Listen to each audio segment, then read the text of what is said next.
name is Kelley Arena, founder of Golden Hour Ventures. My mission is to divert the flow of venture capital from the current 1.9% that go to women to something a little more equitable.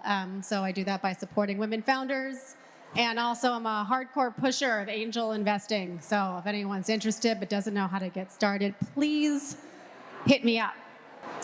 We've got an incredible panel today. We're going to dive deep into everyone's favorite subject, digital marketing in today's chaotic day and age. So I'd like to start just by going down the line. You all can introduce yourselves. Hello, wonderful to be here. Thank you. So my name is Allison Ellsworth. I'm the founder and chief of brand at Poppi. And Poppi is a prebiotic soda. It tastes amazing. It's low sugar. And we are on a mission to become the #1 soda in the world. Hey. Hi, my name is Joseph Cabasso, president of Mario Badescu Skincare. I don't know if you all know Mario Badescu, but it's a company, it's a family business that's been around since 1967. So we've been out there for around over 55 years, and it's been a great road. Hi, I'm Madison Utendahl. I'm the founder of Utendahl Creative. We are a creative and branding studio based here in New York. Fun fact, less than 3% of design and creative studios are led and built by women, and less than 1% are led and built by people of color. So we are very much proudly a part of that contingency and breaking the norm. Hi, I'm Ben. I'm the founder and CEO of Recess. We make products that are designed to help you feel calm and relaxed. We have a couple different lines of beverages as well as a line of supplements, and excited to be here. Hi, I'm Jamie. I'm the co-founder of Stix. We are a vaginal and reproductive health brand that's all about empowering confident health decisions at home. Thank you.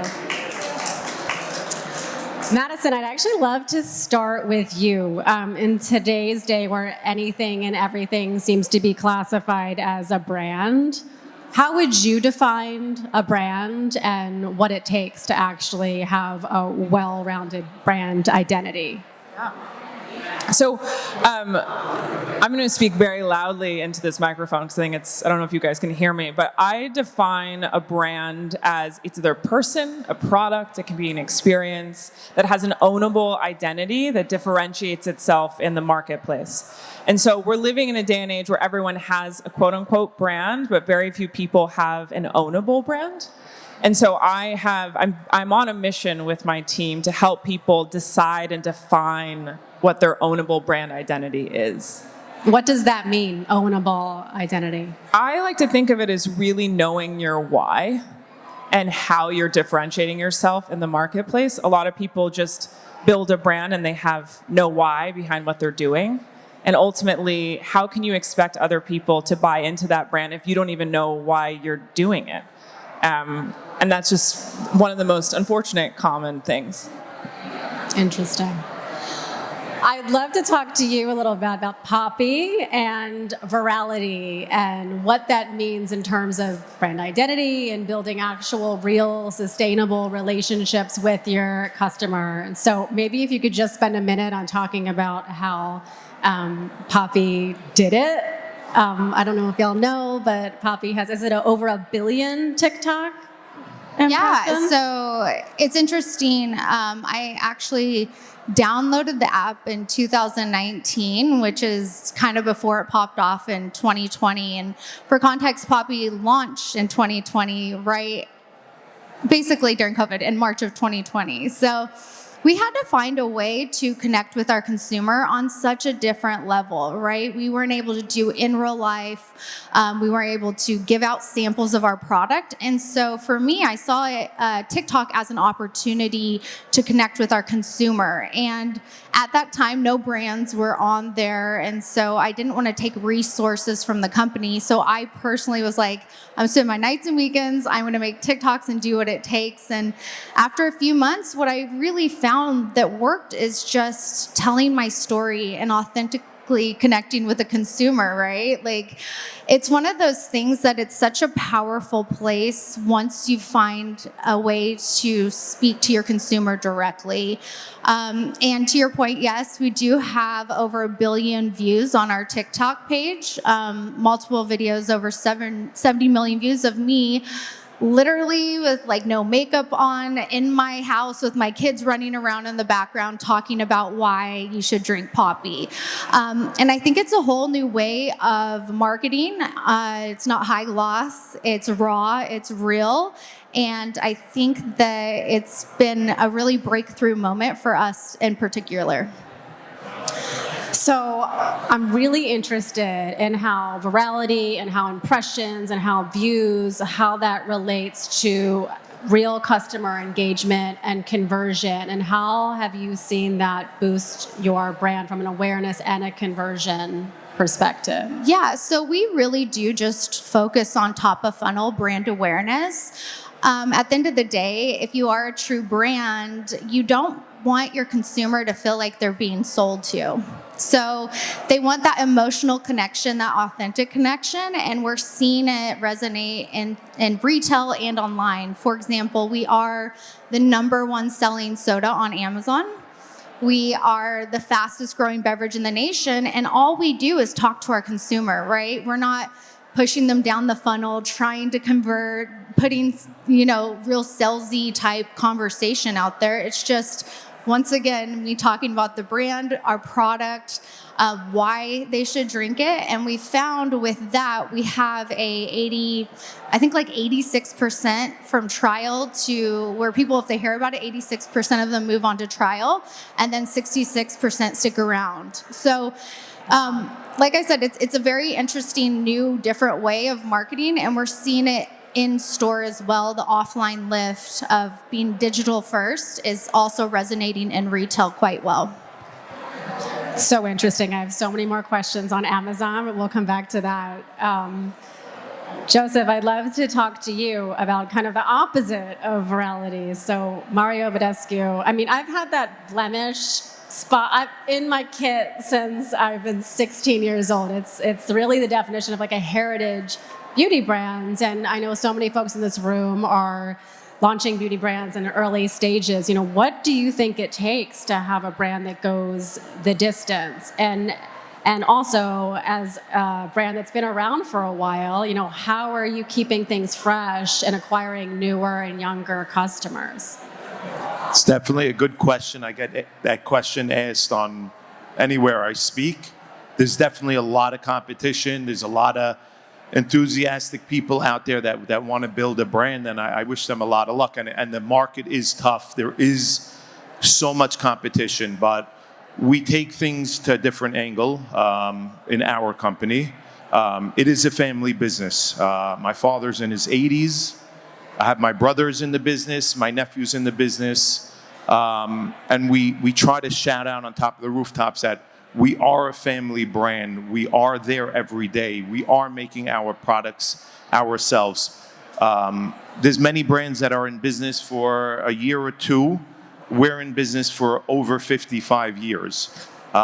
So we try to give that piece where we're connecting with the customers to know who we are as people.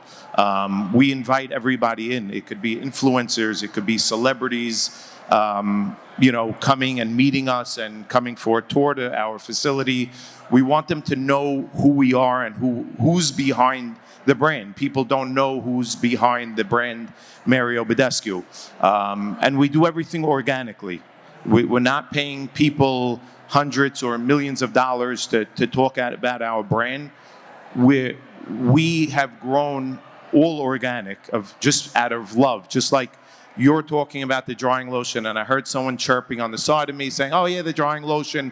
That's how we built our brand, is all from word of mouth and being real, and people just loving us, and just people posting us on TikTok, anywhere, TikTok, Instagram, just because they picked up the product and they liked it. We didn't pay them. We're not paying these influencers or celebrities. It's just real love. And that's what I think the consumer wants to see these days, is real? Are the people that are talking about it, are they paid or do they really love it? I think people are starting to realize the person that's talking about it, do they really love it or they're being paid? I think that's what's going on. So it's OG UGC in a sense. I guess so, yeah. Amazing. Benjamin, so you were the pioneer in a new category. Would you agree with that sentiment? I'd like to think so. Okay, so with that being said, you are in the market with the product in a category that maybe isn't completely fleshed out yet. You don't know exactly who the buyer is. So when you're first marketing and you're leaning into digital, how are you approaching that? Are you testing different messaging? Are you listening to your customer? I would love like brass tacks, how you got started and really discovered who your customer was. So it makes sense to like take a step back and talk about the original thesis for Recess. So kind of came up with the idea in 2017, and my observation was we were basically entering a new period in history driven by technology, and that was leaving us all increasingly stressed out and anxious. It really felt like we were just entering kind of this crazy times. And my thesis was that people would be, focusing on their mental wellness to kind of deal with the world that we made for ourselves. A couple months later, I saw CBD oil, adaptogenic herbs, nootropics, magnesium, kind of functional ingredients kind of bubbling up on the periphery in supplement form. And to me, they really represented consumers' desire to feel calm and relaxed. And so the insight I had was basically people go throughout the world like seeking out three major feelings. You wake up and you want to get stimulated. You turn to coffee and energy drinks. Traditionally, it was around alcohol and intoxication. And my thesis was that there's going to be a third kind of space of a variety of products helping people relax. So stimulation, intoxication, relaxation. And I took a view that this was not like a single category, that this was like a broad space, and that these ingredients that I listed were going to be combined into many formats, and it delivered many propositions within this broad, feeling of, relaxation. So you can think about kind of the different usage occasions there are, calm and relaxation, mood enhancement, alcohol moderation, focus, sleep. These are all kind of sub propositions that, again, are going to exist there. And so, when we launched Recess, it was really about introducing this new idea into the world in a kind of I always described us as kind of a narrative-driven brand. So instead of many people called us a CBD beverage brand, and I literally never thought of us that way. I was really focused on establishing the idea of taking a recess, these moments throughout your day where you want to unwind and relax and kind of define the feeling, kind of calm, cool, collected, and really validate that and continue to get the message out there. So can keep going, but that's a good kind of start. That's a good start. So would you be willing to give us a peek inside, how you managed to, I remember during a conversation you said that you didn't identify as a non-alc brand, and it was really your customer that got you there. Yeah. So how did that happen? How did that evolve? Was it just feedback that you were getting, or were you testing messages that weren't resonating? Yeah, so the original thesis for the primary usage occasion for Recess was more of a evening or afternoon coffee replacement. So as pre-COVID, you'd go to your office, go get an afternoon coffee. Was it really about taking a recess, or was it about getting stimulated? I would argue it's more about the act of taking a recess. And so our original positioning was it's how you wish your 2 o'clock coffee made you feel. And then what we observed through just like user-generated content was that people were drinking Recess kind of all throughout the day for all these different reasons. Some people would drink it in the morning to start their day calm. Some people would drink it before bed.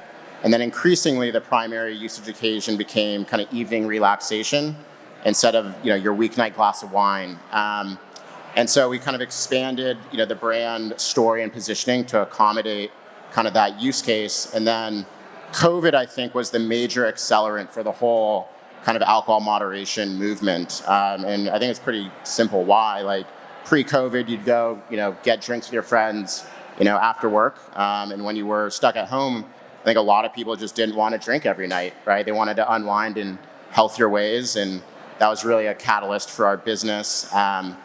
And then we developed kind of a broader thesis around the zero proof space, which kind of inspired our mocktail line, which we recently launched. And my thesis is basically any alcoholic product that exists will have a non-alcoholic counterpart. The zero proof space is really driven by beer, which is about 90% of the alcohol alternative space. Zero proof spirits, aren't really working that well. And my thesis was, given the rise of ready to drink cocktails and hard seltzer, there would be a category on the other side focused on mocktails, right? Mocktails have been a thing on restaurant menus for a long time, but no one had really made them cool, in my opinion, in kind of a ready to drink format.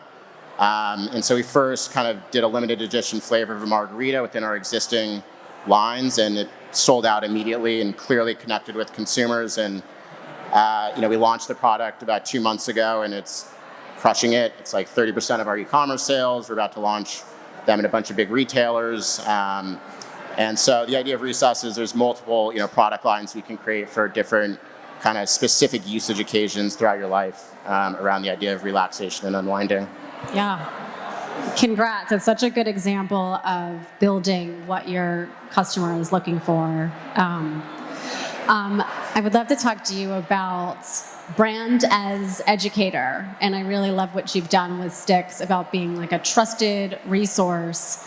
Can you talk to us about, one, how you've developed that platform as brand as educator, and then how you feel like that goes hand in hand with conversion, which is what all the brands here really want to know? Yeah, definitely. Our whole marketing strategy really is rooted in education and content. And similar to what a lot of folks here are saying, it kind of happened to us because when we launched, our first product was a over-the-counter pregnancy test, all direct to consumer. And we were really shocked that what people were asking and interested in the brand was not information about the pregnancy test, but rather, what's the best time to take it? What day can I take it? Like, what hormone is this looking for? Really the why behind the product. And as we kind of dove into other categories like yeast infection and UTI and emergency contraception, those questions kept coming. And, we really learned that when we put out content about education, it performed tenfold better than a post about the product itself. So with that, we really learned that we could grow our community and our brand just by educating people. We really scaled back almost all of our paid marketing, and we really rely on our sex ed platform. It's called Real Talk. And pushing that content out across our channels to bring people into the fold. Similar to what Allison was saying, we're putting the story and the why and the education in front of our customers rather than really pushing them down a conversion funnel. And once they know that they can trust us and we're a place that they can return to learn all about their vaginal and reproductive health, our products will be top of mind when they need them. That's a great segue to talk about paid digital ads and how we hate them right now and how it's so difficult and expensive to acquire customers via paid digital. So, Madison, I'm wondering if maybe you could speak to this, and if you're working with clients and you're developing a marketing plan, is there anything formulaic that you use for your other brands, or is it very much bespoke depending on the product? So we actually don't do any paid marketing anymore, and we don't really encourage our clients to do it either, based upon the results that we're seeing with so many CPG brands, and also how... So I just want to pause right there. So you don't do any paid digital? None. Okay. All right. You heard it here. Yeah. And I mean, look, the algorithm and the way that Meta is changing everything makes it incredibly challenging for the majority of our clients, which are smaller CPG brands, to compete. And they're wasting a lot of revenue and dollars on a system that's not designed for them to succeed. And I think that it's a hard reality check for so many brands, because that was the ticket for so long. But ultimately, if you're thinking about your brand as an opportunity for longevity and retention, what now means more is creating in real life experiences. It's investing in something like TikTok and creating original content like Poppi. It's going about marketing in a different way and not just doing what has been done for the past 10 years. So we came to that thesis about 2 years ago, and we stand by it, and it's proving to be working. So do you start with partnerships, organic content creation, a mix of the two? Yeah, so primarily partnerships, investment in design, and then encouraging a brand to dive into understanding their why, and then what does authentic content look like for them. So gone are the days of copying what your competitors are doing and just trying to turn it up a notch, but taking a step back and saying what is true for me and how can I create something that doesn't look like everything else. That a lot of brands don't want to do it. It feels scary, it feels overwhelming. But you're seeing with everyone sitting here, like these are the winners in these categories because they're doing that. And we're on the agency side, right? We're the executors, we're the creative side. I don't have a CPG brand, but it's something that I think is a really important example for people to pay attention to and see the results from brands that are taking a similar approach. Can I add something? It's Yeah, kind I of was going to. funny with you saying that. It resonated with what you said is when we first launched in our first year, we worked with J-Lo, and we were so excited and we were like, oh my gosh, J-Lo is drinking Poppi. We found out on set and we were like, how do we, put paid behind it and like an ad and reach out to our team. And it was good brand awareness. We didn't see any kind of lift. And then like our TikToks started popping off. And I'm very proud to say that I convert better than J-Lo. Yes, Wow. 100%. But it was a good lesson to 100% agree with what you're saying. I agree with you completely. And I think that brand partnerships versus celebrity partnerships and celebrity endorsements are very different things. Yeah, they're dead. No, not fully dead, but it's like that authentic connection, right? People want, similar to what you guys were saying, like on TikTok, we put paid behind everyday consumers, where we'll see a video that goes viral of someone that has 10 followers and we reach out and we're like, hey, can we put paid behind this? And those tend to have better metrics than anything else that we hire on the paid side. That's so interesting. You convert better than J-Lo. It's also so interesting that it's really just a free way to test messaging. That's the gift that TikTok has really given us and other forms of short form social media is that you can kind of put things out there for free and see what hits and then put spend behind it after you've refined that messaging. But staying on that topic, so you are a little bit of an Amazon pro. So I would love to open this up to the whole panel, starting with you. Can you talk about how your marketing spend works across different channels? Yeah, so something we decided early on at Poppi is to go 100% Amazon, right? We've never sold D2C on our own website. And it's scary. I think I was talking to someone earlier about it, is there's this like bad stigma around Amazon where it's like, you don't have your customers' data, like you can't control this, right? The margins are bad, it's not profitable, right? There's all these things that I would love to debunk, right? It's been a beautiful way for us to get trial and hands in hands with our consumer, and looking at it as a marketing function versus a sales function has been really powerful for us. We have, over 25,000 five-star reviews. When someone's walking into a Target or a Whole Foods, they pull up their app and they look at those reviews and purchase in store. We've done a lot of work and case studies with that offline lift that it has in retail. And the media, it's insane. So I would love to flip that on its head and say that Amazon's not as bad as everyone says. And it's been really powerful for us. I don't know. Amazon, I probably can't find one person in this room that doesn't shop Amazon. Amazon is definitely one of our best platforms. Even me as a person, when I buy, if something doesn't have 2,000-3,000 reviews, I'm not touching it. So Amazon is a huge part. I don't know, we have a facial spray or the drying lotion that we're talking about has 50,000, almost 5 stars reviews. People are gonna jump to that. Who doesn't want to shop on Amazon? Who doesn't want to have their product in a day or two? that's how I look at it. Even are they going to come to my website before Amazon when they see something on TikTok? They might go to Amazon first because people want stuff instantly.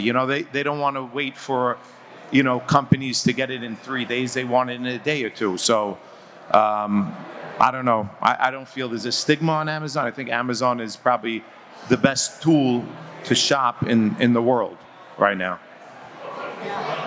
Any takes on Amazon or just marketing and how that relates to different channels? Yeah, so a core part of the original Recess thesis, in addition to the category, was just like the future of omnichannel in CPG. And so, we launched direct-to-consumer out of my apartment, in the East Village, but all with the intention to go kind of, offline into retail quickly. And the thesis was like, build the brand online, before you go offline. And back in 2018, no one was really talking about digital marketing, even from kind of a customer engagement standpoint. And so we were really architected to be omnichannel from the beginning. I'm also super bullish on Amazon. I think it's critical. And one of the things we see is that all the media that you're doing to push your e-commerce business also benefits your retail business. So we're about 50% e-com, 50% retail. But we just launched in Target and a number of markets all over the country. A bunch of big retailers in the South, for example, where we don't have as much of a retail presence as we do in New York and on the West Coast, and the velocities are extremely strong. And the reason I think that is because people know who we are down there because of our e-commerce business, because of our kind of digital media, whether it's owned or paid, and that drives kind of offline retail sales velocity. So, to Allison's point, I think looking at them in tandem is critical. And then the final point is I don't just look at it as a channel for trial. For Recess, it becomes like a daily habit for many people. If you want to relax with a Recess instead of a glass of wine after work, you want that in your house all the time. And so we have a pretty high subscription order rate. It's because I think it's the type of product you always want to have around. And so from both trial and replenishment, I think it's like very strategic. Yeah, and I think for us, our messaging and our marketing really differs with each sales channel. So on Amazon, Amazon storefronts kind of follow a formula, and people are there usually for a very specific reason, big on price comparing, brand comparing. Surprisingly, we actually do very well in on-demand retailers, so like a GoPuff or a DashMart, and we're able to use education in our marketing on those channels in interesting ways. So for example, if you search cranberry juice on GoPuff, our UTI pain relief will come up. And we do that because we know why a consumer might be searching for that term versus someone who comes to our e-commerce, our own store, is probably there to learn a little bit more about the brand, to explore, maybe try some things out, and we're able to speak to them in a different way. Awesome. So we've got 2 minutes left. With that time, I would love to ask each of you, what have you seen lately in digital marketing trends that have surprised you, both to the positive, to the negative? What seems to be working that is surprising you, or not working that has surprised you? And how are you integrating those learnings into the future? I think for us, it's the content specific to each platform, right? I know we were talking a lot about UGC and real and authentic content. I would be curious to see if that works for anybody on linear or OTT, right? When it comes to that. So I would just kind of keep that stuff in mind throughout it. We talk about this like real authentic connection, but at the end of the day, we do run like beautiful Poppi can ads and video on platforms like Amazon and streaming TV. So I think it's an interesting lesson that I've learned. It's not a one-stop shop. And then, TikTok to Instagram to YouTube, they're all very different content as well. So. There's a question again. Sorry. Yeah, no problem. What is surprising you about what you're doing in marketing right now, either to the positive or to the negative? What have you tried that has been historically successful in the past that maybe isn't working, or something that you're leaning into now as a trend that you're leaning into, or are you just sticking to the basics? Digital marketing is a very tough space. I was talking to you before. It could kill a company. I think you have to be very careful of how much you spend. I've heard horror stories of people spent more than they're making. I think digitally is, I think people want to see real things, see, a founder, an owner talking about the brand or discussing it. I think people want to see, real life behind who's the brand. So I think more video ads of talking about the product or me talking about the brand, people want to see it. I think that the pop-up ads are not there anymore. I don't think people are buying it. I think people know what sponsored ads are. I think they want to see real things. I don't know if that answered your question, but Yeah, that's great. Yeah, any trends and tips and takeaways? Yeah, I'm amazed and really loving this sort of pivot or people doubling down on their LinkedIn. I think that's been really fascinating of watching so many brands actually invest in their LinkedIn pages and think about their content. It was a platform that was way overlooked. And I'm also really loving that people are accepting that they're going to have less likes on their photos and content and, excuse my language, but not giving a fuck and not hiding them and just being the algorithm is different and this is what I'm getting at this point and not thinking that is their value. So. Building on my last point, I'm actually surprised at just how impactful a successful Amazon business is across all facets of your business, and we're seeing that as our Amazon business has scaled. And the other thing we're thinking about is the Recess brand was built in an Instagram world. It was this entirely illustrated, static kind of brand world that was very unique and somewhat groundbreaking at the time, but it doesn't translate to TikTok. And so we've been developing our organic TikTok strategy, which is going to be pretty cool, I think, when we launched it, and pretty novel. So I'm very excited about trying to figure out TikTok next. I think for us, we're really realizing that the less polished, the less perfect content is, the better it does. People want to feel like there's a person behind this, your content, not an agency or a creative director. So when something works for us on TikTok, if it's super organic, kind of messy, we'll just do it a million times over and try in different ways and really, really run with it. Thank you all so much for being here. Our key takeaways: Amazon is cool again, LinkedIn is cool again, paid digital is dead, boom Meta, and content is king. So thank you all. Thank you.